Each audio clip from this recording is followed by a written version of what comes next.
girls began to sip their drinks, Elizabeth looked around the cafe, and when she felt it was safe, told her friend, "What I am about to tell you is known only to a few inside the royal family, and none outside.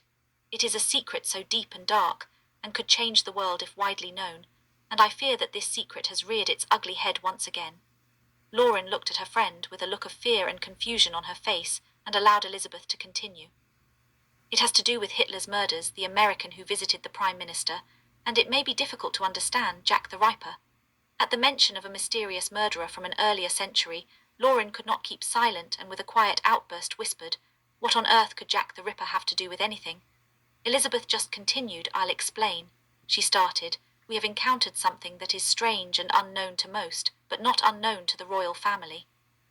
While this tale deals with the truth about Jack the Ripper, it does not begin with those murders. My great-great-grandmother Victoria left behind a diary. I only discovered its existence by accident, but the king, myself, and one other are the only ones privy to the tale it contains, as far as I know.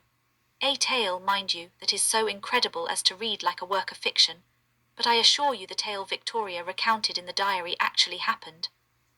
The princess continued. Queen Victoria detailed, in her own hand mind you, that she, like everyone else in Britain, was shocked by the murders in the fall of 1888, murders attributed to Jack the Ripper. At first, she let the government deal with the case, without interjecting herself, until she became aware of an incredible telegram sent by an American lawman. This wire contained a long and detailed account of how Ranger Storm had pursued a murderer across America, and now believed was murdering in London. But it wasn't quite so simple. The Ranger's account began months earlier when he and a group of other Rangers unwittingly unleashed some ancient evil, as he described it, while in the west of America. This evil somehow had the ability to transfer from person to person, possessing their bodies and turning them into savage murderers. It was never discovered the true nature of this evil, or how it managed to convey itself to different people and control them, but the Texas Ranger had been tracking this evil for many months. In the summer or autumn of 1888, Ranger Storm discovered it had possessed an American sailor who made his way to London.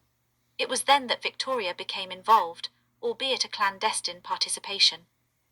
She arranged for Ranger Storm to secretly meet with Detective Aberline, and the two of them then recruited a man named Dr. Joseph Bell, the real person who Sherlock Holmes was based on. The three of them quickly determined that the government was wrong when they blamed Lord Stokely, and that it was most likely Lord Stokely's wife who was now possessed by this evil.